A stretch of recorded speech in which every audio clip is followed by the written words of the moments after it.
Assalamu alaikum, my dear students. Class 8, subject mathematics. Topic applications of congruent and similar triangles. Exercise 10C, question number 1, 2, 3. Okay. Exercise 10C, basic level.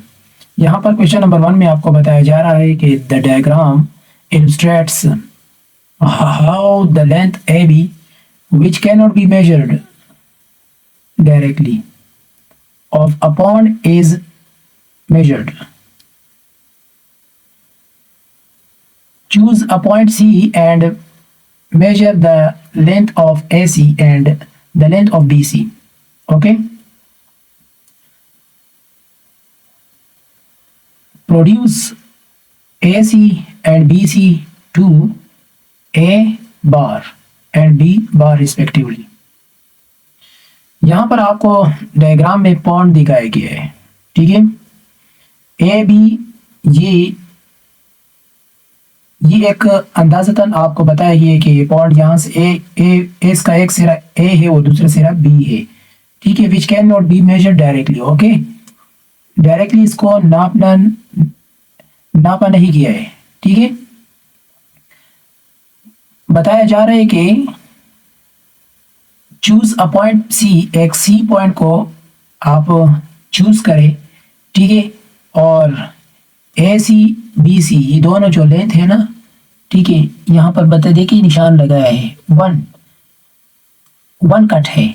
One cut means कि ए सी okay और सी ए ये दोनों equal है, और B C यहाँ पर 2 cut है, ये सी बी बार के क्या है, इक्वल है, ठीक है। ये सब कुछ यहाँ पर बताया गया है, और ये भी बताया गया है कि ए और बी दोनों को एक सी पॉइंट पर मिलाया गया है, इस तरह देखिए बताया जा रहा है। Choose a point C and measure the length of A C and the length of B C. Okay, produce A C and B C to A bar and B bar respectively, बता दिया अभी, ठीक है।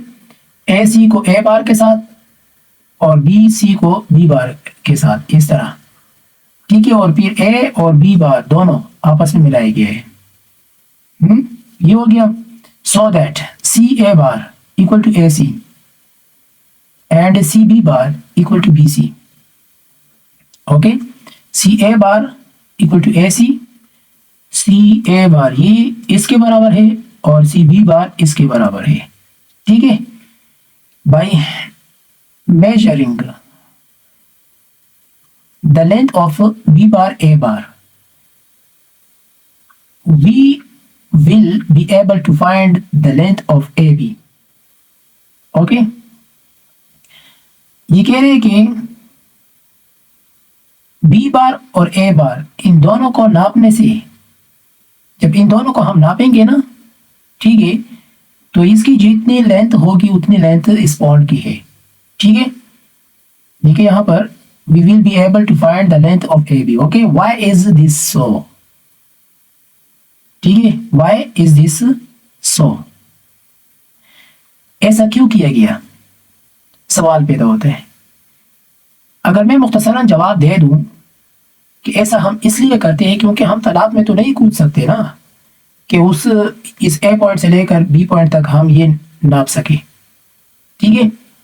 तो इसी वजह से हम इसकी जो इनडायरेक्टली मेथड है, ये एक इंजीनियरिंग मेथड है, इस ट्राइंगल को इस ट्राइंगल के सिमिलर लिया, इस जैसे ट्राइंगल हमने यहाँ पर ड्रा किया उसका सिमिलर ट्राइंगल यहाँ पर ड्रा किया, तो ये दोनों सिमिलर ट्राइंगल है ना, ठीक है। तो इसी वजह से हम ये ए बी ये इसको नापने से जो है ना हमारा ये भी मालूम हो जाएगा, ठीक है। तो कुछ इंपॉर्टेंट पॉइंट्स है इस इक्वेशन में कि फर्स्ट वन ये है कि ये ट्राइंगल इस ट्राइंगल का क्या है, सिमिलर है। इस क्वेश्चन से हमें अंदाजा हो गया कि ये ट्राइंगल इस ट्राइंगल का क्या है, सिमिलर है। एक तो ये बात, ठीक है। दूसरी बात ये है कि ये triangle, these triangles are congruent due to the side angle side angle side criterion. Okay, मतलब साइड्स के लिहाज से ना ये सारा कुछ जो है ना सिमिलर है, कंग्रुएंट। ठीक है, तो अभी मैं यहाँ पर आपको बताऊंगा कि ये कैसे जो है ना ये कंग्रुएंट है। ठीक है, सही है। तो सबसे पहले जो स्टेप है वो मैं यहाँ पर लिखूंगा, एक मिनट, यहाँ पर लिखूंगा क्वेश्चन नंबर 1। ठीक है,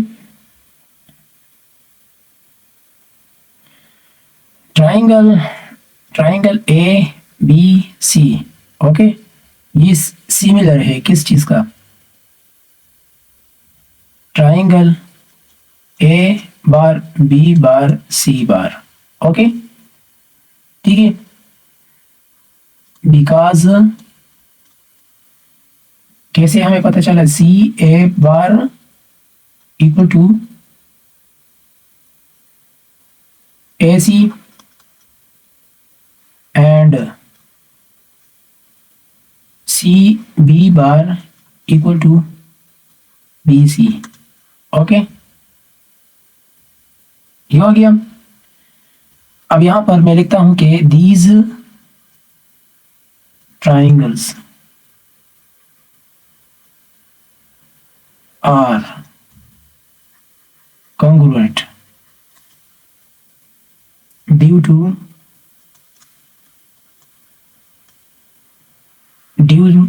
the side angle side। Okay, side angle side मतलब ये वाला क्राइटेरियन। वो कैसे? वो मैं यहां पर एक्सप्लेन कर रहा हूं, इधर देखिए।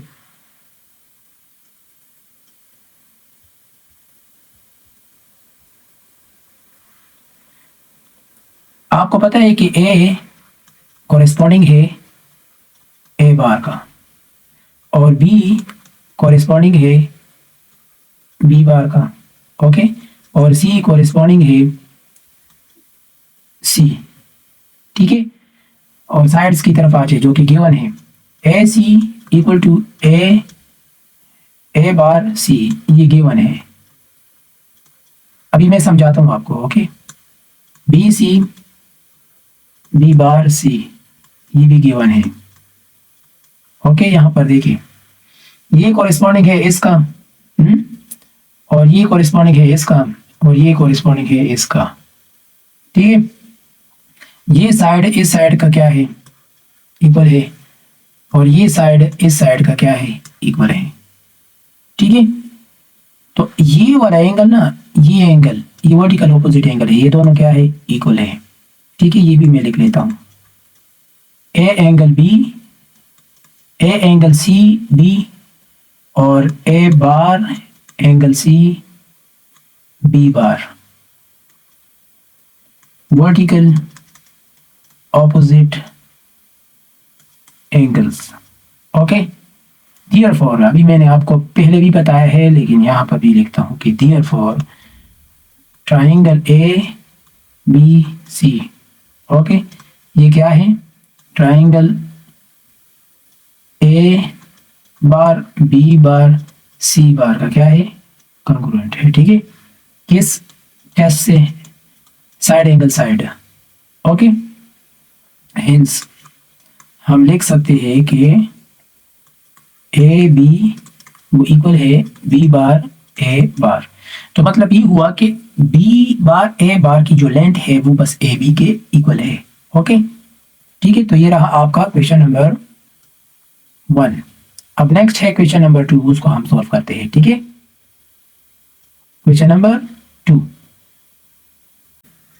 क्वेश्चन नंबर 2 को देखें।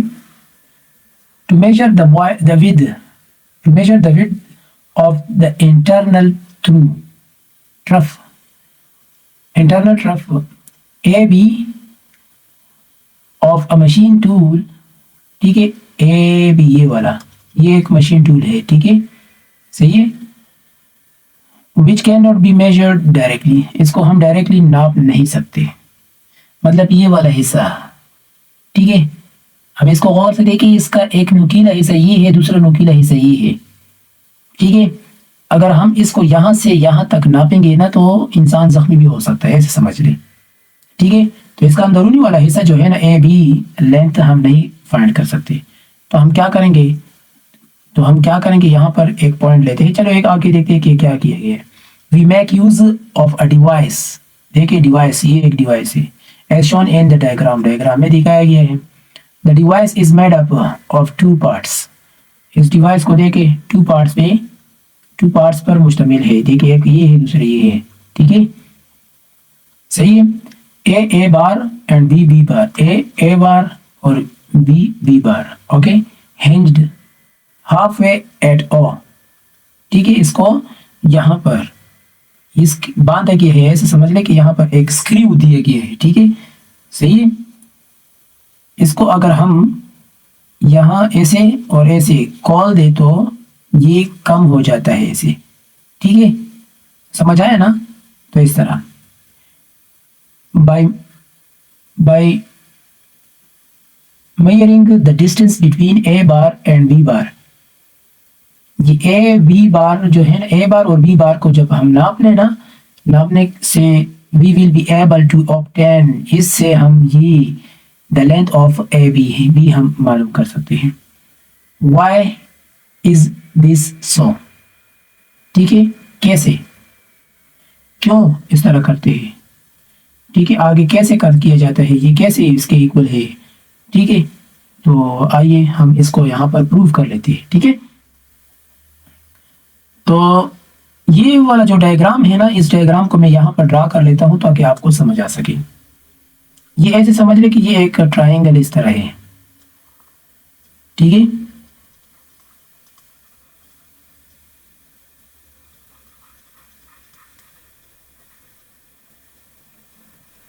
अब ये ए है और ये बी और ये ओ और बी बार और ए बार। ओके, ये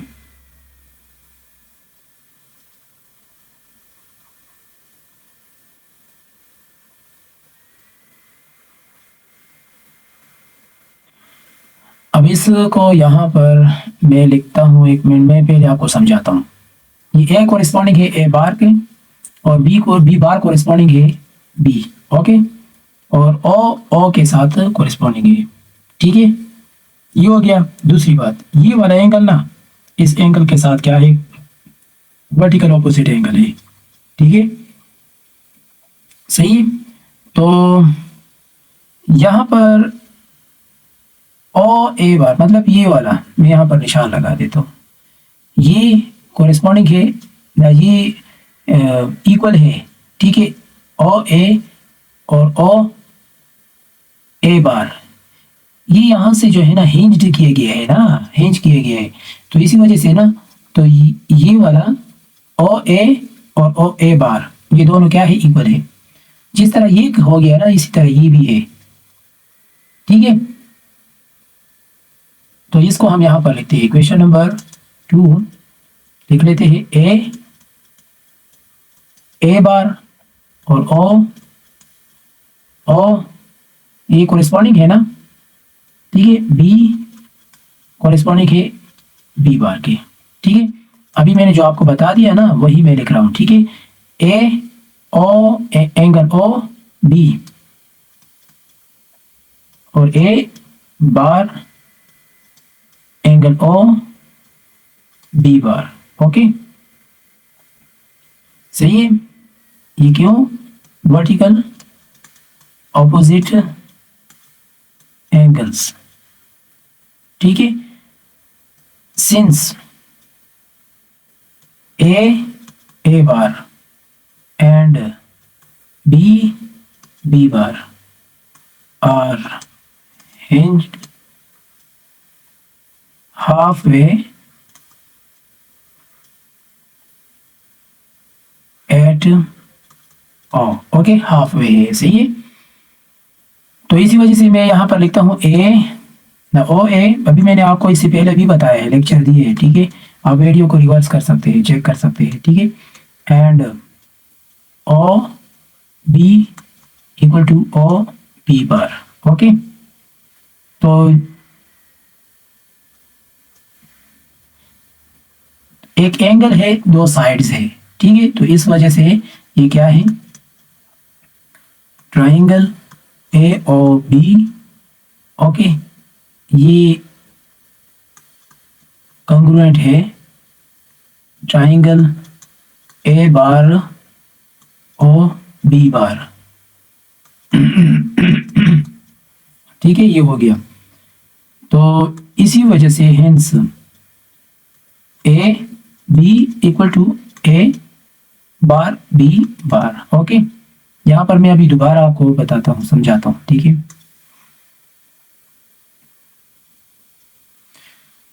ए कॉरिस्पॉन्डिंग है ए बार के, बी कॉरिस्पॉन्डिंग है बी बार के, ठीक है। क्योंकि यहां से जो है ना, ये एक हाफ वे है, ऐसे समझ ले, ये इक्वल है इसके और ये इक्वल है इसके, ठीक है, समझ आया। और ये एंगल इस ये वर्टिकल ऑपोजिट एंगल है, ठीक है। ये हो गया। अब साइड्स, ये साइड के इक्वल है, ये साइड के इक्वल है, ये एंगल इस एंगल के इक्वल है, मतलब वन एंगल टू साइड्स की बात हो गई ना, टू साइड्स वन एंगल, ठीक है। तो ये क्या हुआ, तो यहाँ पर मैं लिख चुका हूँ कि ट्राइंगल, ये वाला ट्राइंगल इस ट्राइंगल का क्या है, कंग्रुएंट है। कैसे, साइड एंगल साइड टेस्ट से, ठीक है, side angle side congruent test, okay. तो इसी वजह से ये वाला जो साइड है ना, ये इसके इक्वल है, मैंने लिखा है, ठीक है, सही है, ये प्रूफ हो गया। अब नेक्स्ट है क्वेश्चन नंबर 3, उसको हम कर लेते हैं, ठीक है।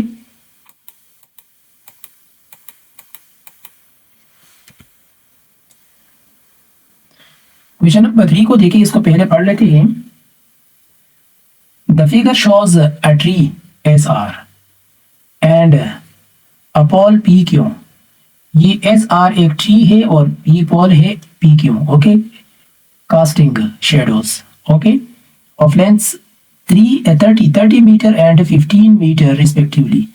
If the height of the pole is 4 meter, Paul की हाइट 4 मीटर है और ओ से लेकर आर तक जो डिस्टेंस है वो है कितना है, 30 मीटर, ओके, सही है। Find the height of the tree, tree की हाइट मालूम कर ले, ठीक है। अब इसको और से देखिए, यहाँ पर दो ट्राइंगल है, एक लार्ज ट्राइंगल है, ये वाला नजर आ रहा है ना, दूसरा ये ट्राइंगल है ना। तो ये ट्राइंगल इस ट्राइंगल के क्या है, लार्ज ट्राइंगल के सिमिलर है ना, ठीक है। तो साइड्स रेशो में ले सकता हूँ, तो मतलब ये कि यहाँ पर सब कुछ साइड है, ठीक है। ये मालूम करने के लिए तो इन तीनों को मैं ले सकता हूँ, ठीक है। तो वो वाला तरीका मैं करता हूँ। क्वेश्चन नंबर 3, सही है। तो यहाँ पर मैं पहले लिख लेता हूँ कि triangle S O R is similar to triangle P Q R. P Q R नहीं है, पी ओ क्यू है यार, यहां पर ये साफ कर दूं, पी ओ क्यू, ठीक है, सही है, पी ओ क्यू। तो ये दोनों क्या हुआ, ये दोनों क्या है, सिमिलर है, ठीक है। अच्छा, तो इसके लिए एक रेशो है वो जो हम इस्तेमाल करते थे, यहां पर मैं लिख लूं, ये एक प्रॉपर्टी है ना, यूजिंग द प्रॉपर्टी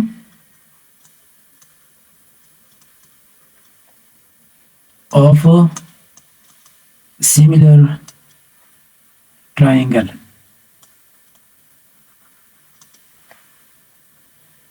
क्या है, height of tree divided by height of pole, ठीक है, इक्वल टू शेडो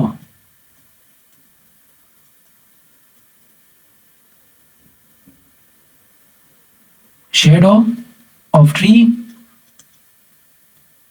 का जो साया है, शेडो ऑफ पोल। तो ये मैं लिखने जा रहा हूं, ठीक है।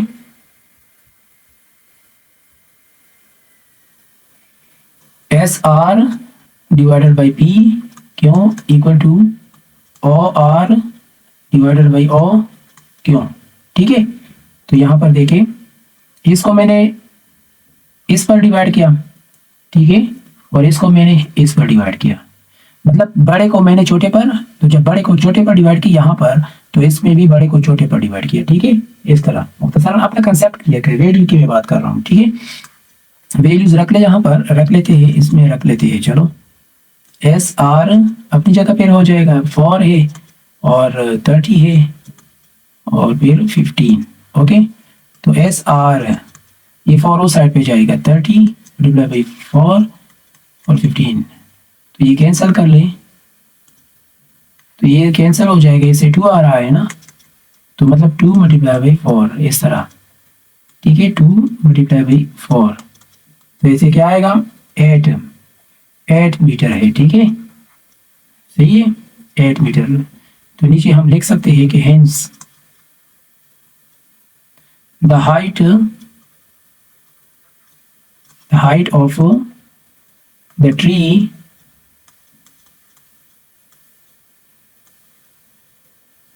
Is 8 metre. ओके, तो ये हो गया आपका क्वेश्चन नंबर 3। सही है, मेरे चैनल को नए आए हो, अभी तक सब्सक्राइब नहीं किया है तो काइंडली सब्सक्राइब करें और अपने दोस्तों के साथ भी शेयर करें। Thank you.